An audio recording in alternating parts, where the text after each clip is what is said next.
Hi everybody.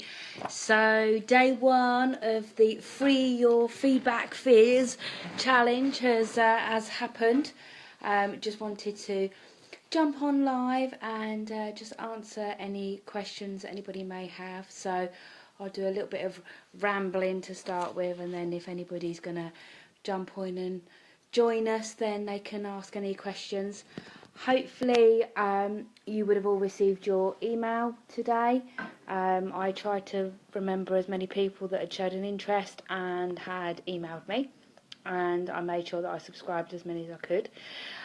If I've subscribed you and you wasn't interested, that's fine. Just drop me an email and I can take you off the list and you won't get any more this week. You'll only get one email a day. I'm not going to be spamming anybody, so you'll just get the one email, and it will just have a little bit of insights, and it will give you the daily tasks.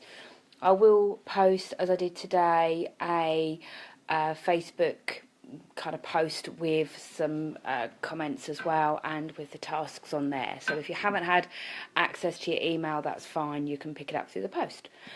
So today's challenge was about asking for feedback. So this is a bit different for lots of different people. So if you are a business owner, then you are going to be needing to ask for feedback a lot. So like Nicola was saying earlier, you know, a huge part of her business is about asking for feedback because she has to. She has to have before and after pictures for the toothpaste and things. She needs to know if you're taking creams that it's the right one, that it's doing its job for you. So certainly people like Nicola, they need to have the confidence in asking for feedback. People doing the job that I do. There's a few people on here that do coaching and mindset movement people, and they need to ask for feedback because if you run a course or you do an online workshop or things like that, then you do need to be able to ask for feedback confidently so that when you run it next time, you know that you're doing it right and that, or you can kind of iron out all the little kinks and things. So it's more really when you're working in an office environment, or if you work in a shop or in a warehouse, or you know, if you're in management, that kind of thing, that asking for feedback becomes a little bit more of a taboo. Really, people don't like to do it. Certainly if you're in management, asking for feedback is something that you may avoid because you might not want to hear the answers. And if you're working in an office environment and you are having to kind of ask your manager for feedback, then you may well feel a little bit worried that you have to implement it. So the last thing you want to do is be asking for feedback. I've got a little bit of a reflection on my glasses.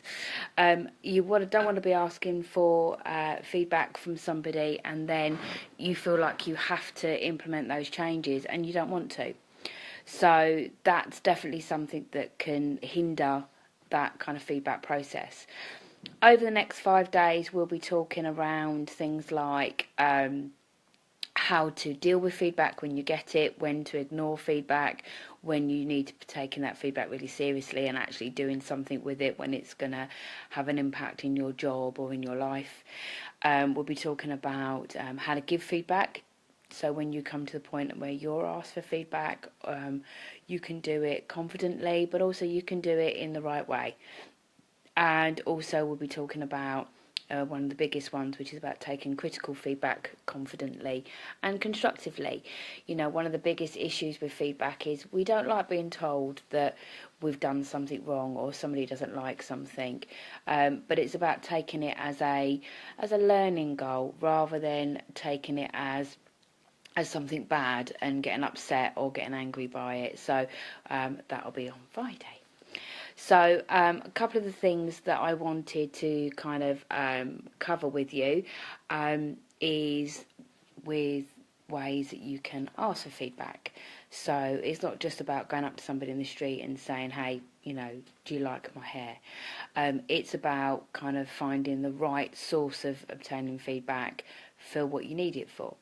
So certainly if you're in business, one of the ways that you can ask for feedback confidently is through surveys, because you can email it out. Hi Rachel, hi Chris. You can send an email out with a survey attached to it, and you can select the questions that you want. So you can direct the feedback to the way you want it. So rather than just saying to somebody, tell me what you think, and then getting hundreds of different ways of things that could be done differently, you can structure it the way you want. So you can say things like, was the time frame good? So was 5 days too long, 5 days too short? Were the Facebook Lives useful or not? So you can kind of structure it yourself a little bit like that. And the good thing with feedback surveys is that you can go back to them. So you can print them out, you can store them, but you can look back on them. So when you run the event again, you can look back on the feedback you had previously and just make sure that you're tailoring this time just as well. Also, with a different way of asking for feedback, you've got things like testimonies. So if, again, you run your own business, certainly you two lovely people already on driving instructors, and if you're doing beauty, things like that, testimonies for websites and for your Facebook pages are a fantastic way of getting feedback, because they give people the opportunity to tell you what they really think. And when you ask someone to do a testimony, they very rarely are going to do it in a negative way. So feedback can be given negatively. Testimonies in their own way are can you tell us how great the experience were? Very rarely will you get a testimony that is negative. It's just not how it's done. So a testimony will be how you have proven yourself to somebody and how much you've helped somebody achieve and what they've gained from your experience. So if you get a testimony from somebody who's passed their driving test, then they'll be able to say how you were able to put them at ease, how you dealt with their anxiety, how you dealt with calming their nerves, that kind of thing, which somebody who's looking to use you will really need to see, because they may well have anxiety, and they can see that actually the last 4 or 5 people that passed their tests have all said that you were really calm and dealt with them really well. If you're in the beauty industry, so like Demi, for instance, who does hair, if you're looking for somebody to dye your hair, you're going to want somebody that's going to be confident in doing it properly, somebody who's going to give you good advice. So good testimony on somebody that's a hairdresser, if you go onto their website or their Facebook page and you've got pictures of people's hair, so you can see the testimony. It's not just somebody saying, oh, it was really lovely, I loved my hair. You can clearly see it, and you can make up your own mind. So you can see that actually this person's doing the grey hair and they're doing really, really well, and it looks really lovely. And you can see the blondes and the brunettes and all of that kind of stuff. You can see the hair ups and all that kind of thing. So you can see videos and you can see pictures of what you like, as well as the written testimonies. If you are a nail person, you do you're a beautician where you do nail extensions or you do the acrylics and things like that, then again, photos are a great testimony. They're a great way of feedback. So if you've got somebody where you've done their nails, say for their wedding, and they post a picture of their big day with a picture of their nails holding their bouquet and their wedding ring, that's a lovely testimony. Because anybody else who's getting married, or just the kind of gooey girls that are out there, when they look on your website and they see that wedding day picture, it makes their heart feel happy, and then they look at the nails and they go, oh, they look really lovely, but you kind of go, oh, that's really nice, it's like a bridal picture.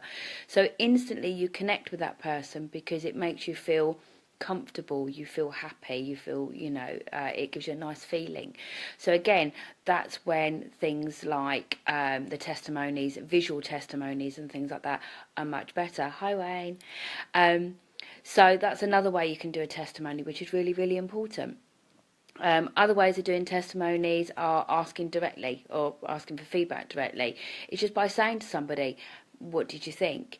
So if you are at home and you cook a really lovely dinner, as far as you're concerned, ask the kids, what did you think? What did you like most? What didn't you like? You can probably tell by the fact that half it's been left if they don't like it. But feedback doesn't necessarily have to be in a written form. It doesn't have to be formal. It doesn't have to be used in a formal way. It can just be a passing comment. I really encourage my kids to kind of say after they've had their dinner if they like it or not. It's respectful, thanks mum, that was really nice. Thanks dad for doing dinner, that was really nice. Or even just be really honest and say, thanks, I really enjoyed that, but I didn't like the veg, or I didn't like the seasoning on the potatoes, or whatever it might be. It's not about necessarily just making you feel good about yourself or kind of walking away thinking, oh yeah, I'm a great cook. It's respectful to give people feedback. But what I'm also doing with them is allowing them to feel comfortable telling people what they think. Because if they can be comfortable telling me and Chris how they feel about their dinner and things like that, then it's going to be much easier for them as they get older and they go to college and university. If they're asked for their opinion, they'll give it easily because they're used to it. It comes naturally to them. And hopefully we can teach them as they're a bit older to do it in a way where it's respectful, and they learn that, if you're giving negative feedback, to do it in a way that is respectful. But teaching them at a really young age that giving feedback is important is really a good thing. It's a good tool for them to have. Silly things like my daughter, who's 15, getting her to be honest about clothes that we've bought that she don't like, rather than keeping them in the wardrobe for months and months and months, and then we bin them. Saying to her, if you don't like it, just say it can be taken back, it can go in the bin, it's not a problem, but be honest. So this is where people who are frightened of giving feedback, it's always been maybe seen as a negative. So they've constantly had people sort of either tell them that they've only given feedback when it's a bad thing, so like complaining at a restaurant, things like that. If you allow people to learn to give feedback when it's good as well, then it's a great tool to have. It's really lovely for somebody to tell you that they've liked something. If you got the email today, I gave a little example about Nanny kind of knitting a really horrible jumper. The intention is always good. Whenever somebody does something for you, the intention behind that act is really important. It's something where they've decided to do something really nice for you. And yeah, if somebody does something nice for you and you don't like it, you are going to feel really horrible saying, actually, I didn't like that. But if you don't say you don't like it, they're going to keep doing it, which means that thing you don't like is just going to keep happening. So if they make you a really nice dinner and they've spent ages doing it and you don't like it, if you don't say, then that meal's going to be made for you on every anniversary, every birthday, all that kind of thing, and you're going to be having to eat that forever, and it's not very nice. So if you just say at the very beginning, really appreciate what you've done and everything else, but I didn't like it, then they're still going to cook a meal for you, but you might get something that you actually like, that you can eat, that you can keep down. So that's another reason why asking for feedback is really important. So testimonies, surveys, emails, that's another good one. Certainly from my perspective, I'll send out an email saying, what did you think of today? How did that go? Again, you're not face to face, so you can hide behind the email a little bit. Hi, Margaret. So again, if you're doing something online, so you're doing testimonies or you're doing emails and surveys, you can kind of hide behind that form and that tool, so that you're not having to face that person while they're saying, actually, I didn't like that very much. And that's good, because that kind of saves your kind of your dignity a little bit. You don't have to then deal with somebody standing right in front of you saying that they didn't like something. When you're more confident and you're more happy with that kind of stuff, then yeah, definitely you can stand face to face with somebody and have that conversation. Not very many people are that confident, especially straight off. And when you're running your own business, it's very difficult because you put a lot of heart and soul into running your own business, and you want it to go well, and you want it to be good, and you want people to like what you've done. Everything you do, you're doing for somebody else, and you want them to love it. So if they then say they don't, that's quite hard to stomach. If you're working in an office or you work in a warehouse or something like that, and you're having to get feedback for your performance, it's worrying if that they say it's not very good, because then you worry about your job. So feedback can be quite difficult, because if you ask for it, you might not like what you're going to get, and that is really, really hard. But hopefully over the next 5 days, what we're going to be able to do is teach you how to take that on board, how to accept the critical feedback, how to accept good feedback, because there's nothing worse than somebody telling you, I was awful, especially when I was younger. If somebody said something nice to me, I was kind of horrible back, because I just didn't know what to do with that information. I was embarrassed. I didn't know how to react. And especially as a youngster, I didn't have the tools. I hadn't been taught how to react well to feedback. So my reaction was either to laugh it off or find something negative about myself to kind of, create the balance. So I could never take a compliment, and it was really, really hard, because as I got older and I wanted something nice said to me, it didn't get said because I'd been throwing it back at people for all of their lives. So, you kind of have to be really careful about, giving feedback back to people. There used to be a saying that feedback's a gift, and gifts can be returned. But, it's not very nice returning a gift. So if somebody says something nice to you, accept it. Take it on board, and that's really hard, because I didn't do that for a really, really long time. And certainly some people on the group who know me from old will know I was awful at taking compliments, and I was really mean.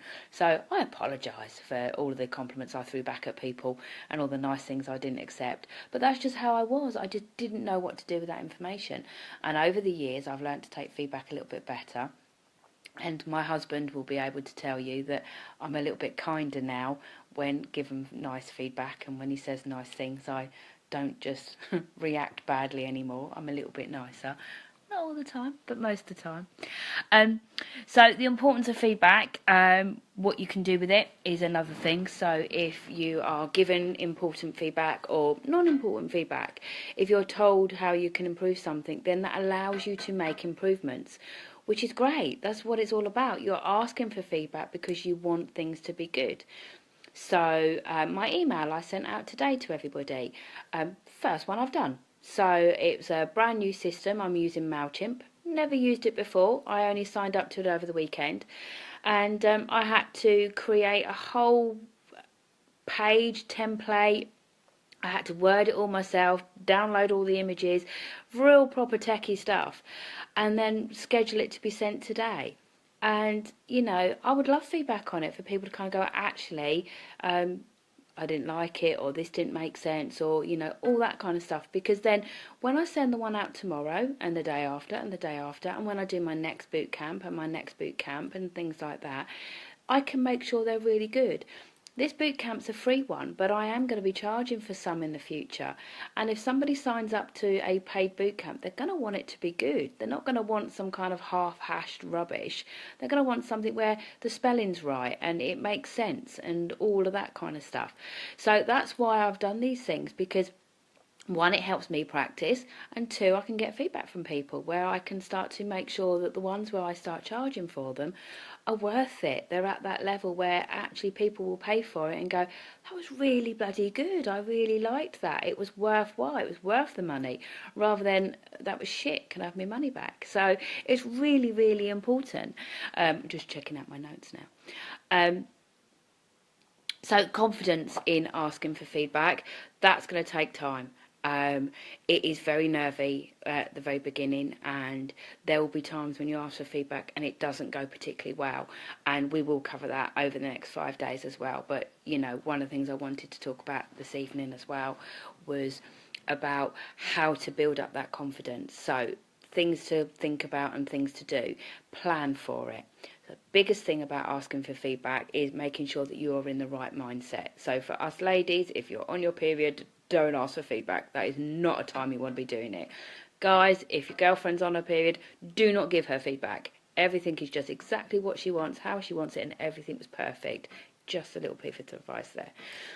But it is, I know I joke about that kind of stuff, but it really is important to plan it for the right time. So if you're emotional and it's an emotional subject that you're asking about, then make sure you plan for it. So you're getting married, big day, you've got your wedding dress, and you want certain people to see it. If you know it's controversial and you know that there's a good chance that some of the people that they might not like the dress, then be careful about how you ask them for feedback. Be careful when you ask them, because this is really important to you. So if they go, oh no, actually I think it's disgusting, you could be really upset. So plan for who you're going to ask. Make sure you're asking the right people. Plan for when you're going to ask. Hi Jackie, how are you? Nice to see you. Plan when you're going to ask them as well to make sure it fits in around you. Don't ask people for feedback when they're really busy or they're just on the way out the door, because you'll get thoughtless comments. You'll get it kind of half-hashed thrown at you as a off-the-cuff comment. Very rarely will it be well thought out. Very rarely will it be kind or sincere. It will be just that they'll say what they think you want to hear. So make sure that there's the right time for it as well. And also make sure that when you are asking for feedback, you're prepared for what they say. So hopefully feedback will always be positive with some improvements, which is always good, but it won't be something really mean and negative. But there is always that chance that it will be. Certain people that you ask will be jealous of you. They will be concerned that you're stealing their ideas maybe, and they might give you some wrong feedback. Girls, especially when we were younger at school, you ask the girls in your class if you liked something, they'd say no just so you stopped doing it because they wanted to be better than you. Girls are cruel and horrible when they're younger. So you know, just be really, really mindful that most people are having your back and will be kind and thoughtful. But there are the odd couple of people that will give you nasty feedback to make you feel shit about yourself because they want to feel better about themselves. And you know who these people are. You might not want to see it completely, but you do know who these people are. They're not the people to be asking for feedback about important things. Family are good people to ask because they will always be honest. Be prepared for the honesty though, because especially if you're asking your mum or your dad, you know, you'll get told exactly how it is, and you might not want to hear all that all in one go. So, you know, just be mindful of when you're asking and who you're asking. Also think about how many people you're asking.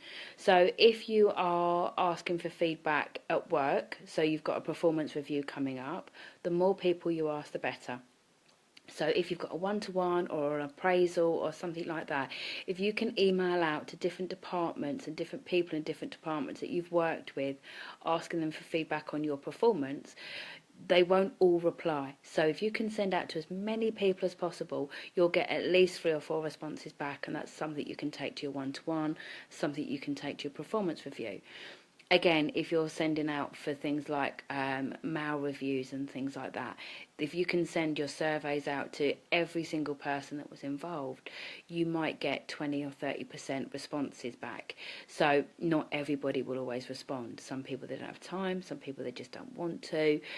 You can't force people to give you feedback. So again, always try to send to as many people as you possibly can to get a response. If it's personal stuff, so you're asking people what they think about your hair or about an outfit you bought, ask a small number of people. And this is because it's very different in the working environment to a personal environment. If you put on Facebook, what do you think of my hair? You kind of look like an attention seeker, let's be honest, and people don't really like that. Post a picture of your brand new hairdo and let people comment, great. But if you post a picture of something on Facebook saying, what do you think about me? How do you think I look? Then you're going to get some sarky comments and you're going to get people making fun of you and things like that. Also, you'll get some unsincere comments and responses. But if it's a working environment and you want responses because you want to be able to have evidence for a one-to-one, or you want to go for a promotion and you want to be able to build up evidence that your performance was really good, then yeah, you want to ask as many people as possible because you want that evidence. You want to create that environment where you can prove how great you are. So if it's a working environment, ask as many people as you possibly can. Personal or private, closing the name, it's personal and private. Keep it down to a small number of trusted people that you know are going to be honest with you, people you know are going to be thoughtful about the way they tell you as well. So today's challenge, there was a couple of questions on the post, which was to find out when you'd last asked for feedback and what had been said to you, and what you did with it. So definitely try and post if you can. We've had a couple of responses. I've had a couple of private messages from people that don't necessarily want to share it on the group, which is fine. That's okay. I don't mind.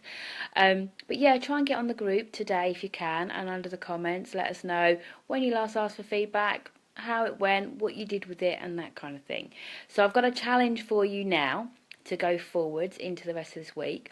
I want you to ask one person one piece of feedback. Don't care who it is, and I don't care what it's about. It's completely up to you. Ask your boss if they feel that you've increased your performance in the last 6 months. Ask your boss if they feel that since you started, are you different? Have you achieved more? Do you work harder? You know, whatever it might be. Ask your kids if your dinners are better. Ask your husband or your wife or your partner if there's something that's changed about you in the last 6 months. Or even if you're really brave, go back and say to them, from the start of our relationship, how have I changed? What's different? That kind of thing. So depending on how brave you are and depending on who's in your life and who you're around, ask one person one piece of information.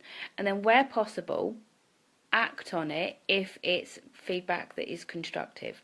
So if you ask for some feedback and they tell you that you've done really well and you're doing fantastic and you're doing great, excellent. Tell us what it is. Let us share that sort of celebration with you, how well you're doing, how great something was. If you're giving us some constructive feedback and they say, well, actually, this is really good, but you do this, so you ask your partner if anything major's changed since your relationship, and they say, well, actually, yeah, you started smoking and I don't like it, then your action is maybe to give it up. I know, that sounds really mean, doesn't it? If you ask your boss if your performance has been really good and they say, well, actually, yeah, 6 months ago we were looking at considering you for a promotion, but in the last 2 or 3 months you don't seem to be as happy or as interested in your role and we're worried that you're not as committed or as involved as you were, then take some action. You know, what can you do to make that change? So your challenge for today, going forward for this week, is to ask one person, one piece of information, and if possible, make an action out of it. Do something to change it. So that's what I want you to do. So comment here on your post from today, whether or not you've asked, when you last asked for feedback, what was said, how it went, what the reaction was, and then going forward I want you to ask one person one piece of information and then if you can action it. So that will be what we want you to do. Because it is going to be hard work. I do want you doing stuff. This isn't just you sitting there listening to me talk rubbish for 20 minutes on the Facebook Live and posting some pretty pictures. This is a challenge. I want to push you out of your comfort zone, get you doing something to make a change and make improvements, or realise how fantastic you're already doing and accept that. So tomorrow, the theme for the day, if you like, is about when to ignore feedback, and this is quite an important one because feedback can sometimes be quite cruel, and what I want people to understand is that sometimes if somebody gives you feedback it's not very nice, you can ignore it, you can tell them to get stuffed, but what I will do is show you when it's important to ignore it, how to ignore it constructively, and also what to do with those people in your life going forward. So any questions, any queries, drop me a comment. Let me know how things are going, and I will see you tomorrow for more emails, posts, and another Facebook Live. Take care. Bye.